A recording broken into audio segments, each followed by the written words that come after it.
So on the one hand, we were optimistic on the outlook for crypto. And if you're optimistic on the outlook for crypto, you think the market for companies building in this space is growing and substantial and there to be. The other factor that went into that prediction is that the IPO market was severely repressed by US regulators for the 4 years prior to this election, right? Circle, as an example, which for what it's worth has been the most successful IPO in the US in, I think, 10 years, right? Crypto is no longer a chaotic or unpredictable phenomenon. What is happening now is neither random nor based on hype. This surge is being deliberately engineered by BlackRock, the financial powerhouse whose influence rivals that of governments. Their involvement did not end when they entered crypto. Instead, they reshaped the landscape and rewrote the rules. This is not a spontaneous bull market but a meticulously designed storm that aims to permanently transform money. Matt Hougan, Bitwise chief strategist, understands this clearly. Cryptocurrency ceased being a fringe experiment years ago, and Wall Street has already adopted it. Institutions that once dismissed Bitcoin and blockchain are now emerging as its leaders. BlackRock, Fidelity, and Goldman Sachs are not waiting on the sidelines. They are actively constructing pipelines, developing products, and establishing power structures that will dominate digital finance for generations to come. Regulated ETFs, stablecoins, and tokenized assets have become the new building blocks of Wall Street's crypto empire. What began as wild speculation has shifted into carefully calculated control, with every strategic move designed to consolidate influence and maximize returns. Meanwhile, retail investors cheer price rallies without realizing they are being carried by an invisible current. This is more than a simple bull run. BlackRock is orchestrating a financial revolution. The old order is eroding, and a new system is rising, one where crypto evolves from being merely a currency into a foundational layer of global finance. As Matt explains, the takeover has already begun. To explore his perspective further, let's turn to excerpts from Matt Hougan's interview. It was 25x oversubscribed. The price has gone up eightfold. It's been huge. It tried to go public for 3 or 4 years, but the SEC wouldn't let it out.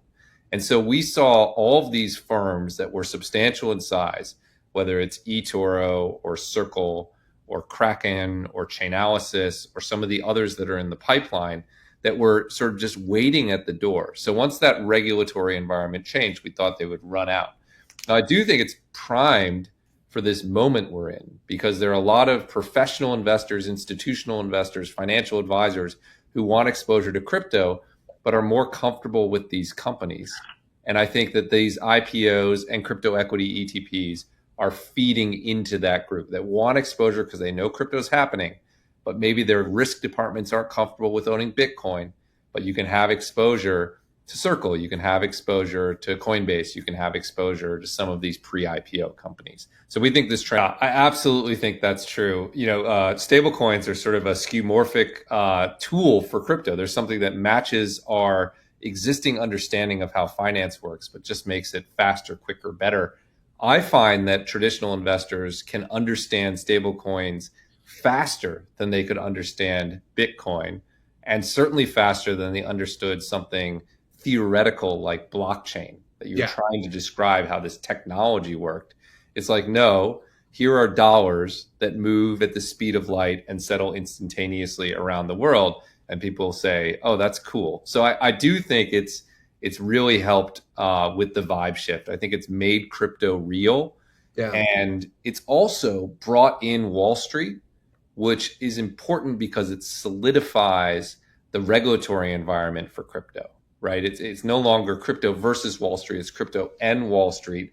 And that means that Washington is now pro-crypto on a long-term basis. And that's been the other major vibe. It's exactly right. This is like the moment when Walmart realized it needed to build a website to compete with Amazon, right? Now you have Visa, MasterCard, PayPal, Goldman Sachs, everyone realizing that they need to be ready for this era, that we could be dealing with, multiple trillions of dollars of stablecoins and multiple trillions of dollars of tokenized real world assets in the next year or two, right? I mean, it's moving at that speed. So I do think that is a major fundamental shift. I do think it's akin to the internet going mainstream. And I don't think we'll ever put the genie back in the bottle. I think now that we're through, it's now part of our mainstream. Matt forecasted that no fewer than 5 cryptocurrency startups will go public in 2025. He emphasized this is not mere speculation, it is already unfolding. Circle, eToro, Kraken, and Chainalysis are advancing toward IPOs. According to Matt, regulatory barriers held back this wave of listings for years. Circle itself tried repeatedly to list, but the SEC consistently blocked the effort until recently. Once the regulatory environment shifted, these companies moved ahead swiftly. Circle's IPO was oversubscribed by 25 times and valued at 8 times higher than expected. Such enthusiasm never occurs in a stagnant market. The demand is being fueled by investor appetite, just as always. Matt explained that financial advisors and institutions seek exposure to crypto but remain hesitant about holding tokens outright. Instead, they prefer investing in publicly listed firms that operate within the crypto ecosystem. This provides a safer, more conventional entry point. Consequently, crypto equities, ETFs, and IPOs are experiencing rapid growth. He also highlighted the rising importance of stablecoins. Only months ago, most investors were indifferent or unaware of them. Now, CNBC covers them regularly, and sell-side analysts are tracking developments closely. Stablecoins are becoming mainstream because they resemble dollars yet function faster and globally. Their simplicity is enabling traditional investors to grasp the concept of crypto more easily, Matt observed. This evolution is transforming how people perceive the technology itself. For deeper insights, he suggested reviewing additional video segments from his sessions. Yeah, there's been a real vibe shift on Ethereum, to use your word, Alex. I think it started when the Ethereum Foundation replaced its leadership, which happened earlier this year. There was a recognition that it was moving too slow, that it was too ivory tower and not enough real world. And they started to gain momentum. And then you're right, Tom Lee came on board and packaged it in a great marketing scheme, as he always does. Tom's a good friend of mine. And talked about Ethereum as the stablecoin chain. The other thing that's going on beneath the surface, though, which maybe doesn't get talked about enough, is if you think about why Bitcoin has done so well over the last 18 months, it's been a really simple story where ETFs and corporations have bought something like 5x the new supply. Yeah. There's been more demand than supply. Well, actually, since the start of May, ETFs and corporations have bought 32x the supply of Ethereum because we've had this huge growth in Ethereum ETP flows, right? They did, I think, $5 billion over the last 8 weeks. And we've had this huge growth of corporations buying Ethereum. So the same sort of supply demand story that drove Bitcoin for the last 18 months, and Ethereum just kind of sat there and went down, is now happening in Ethereum. So there's a vibe dynamic and there's a supply demand dynamic. And you have to ask yourself, will these vibes continue? Absolutely. Stablecoins and tokenization are going up and to the right from interest levels. And then will the supply demand dynamics continue? I think absolutely. Ethereum inflows don't look to me like they're going to reverse. And these ETH treasury companies are trading at something like 2x their NAV, which means there's going to be more of them. So at least from the short term, I think the trends we've seen since the start of April really are going to persist in ETH. And I'm pretty bullish, and I think it'll get to 5,000. I got all these angry emails. I was like, guys, it's at 2,500.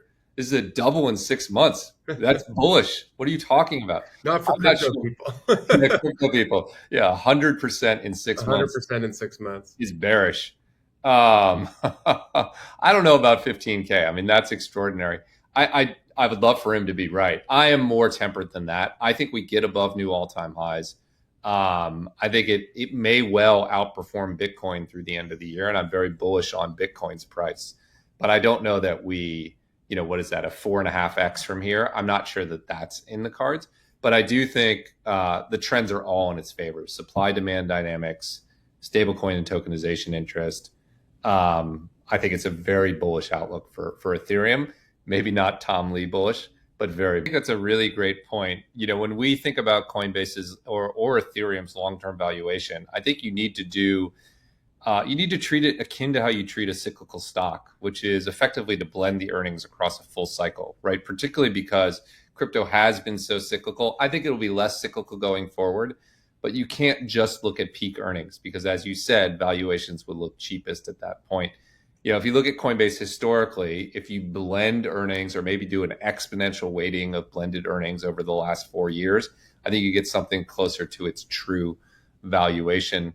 I don't know if you're familiar with the CAPE statistics that Professor Schiller used to put out about the stock market, but he would look at price to earnings across like a 10-year period. I think in crypto you have to do something similar to that, or you can take the approach that's equally appealing to me, which is we're still in the very early phases of this, right? And so what matters is market share. To Alex's point, a lot of activity is taking place on layer twos on ETH. It's very dispersed. But from my view, the ETH bet is that a huge chunk of the world's money and assets will move over ETH. That's the bet you're making. And if that's right, it's not a $400 billion asset. Yeah. Right. It's a $4 trillion asset or something above that. And that's like enough valuation work. Really, I can do the DCA stuff. I can do, but in the end, that's the bet I'm making when I buy ETH, is that this will be the rails for most of the world's money and assets, the same way the internet is the rails for the world's communication. And boy, will that be valuable. So I sort of think you can take either approach. Historical example from my early days, before I joined Bitwise in 2018, I was CEO of ETF.com and spent more than a decade in the ETF business. Yeah. And people ask the same questions when the gold ETFs launched in 2004. Will this cannibalize other ways that people purchase gold? Will they stop buying gold bars and coins? And what we saw was gold ETF assets went up substantially. They eventually got above $100 billion. And the number of people buying gold coins and bars also grew 3 or 4x. And the reason was that the ETFs helped make gold a mainstream institutional asset. So it dramatically broadened the market and people found all these different ways to add in. So I think what Bitcoin ETFs have done is they've helped push Bitcoin into the mainstream of institutional adoption, dramatically widen the pie. And yes, of course, some people will find these other ways to gain exposure. They want the levered style exposure that MicroStrategy provides. But we're not sad about that at Bitwise. In the same way, I compete with BlackRock, and I wish I had their assets and their Bitcoin ETF. But BlackRock being in the market has grown the market for Bitwise as well. So at this point, it's just about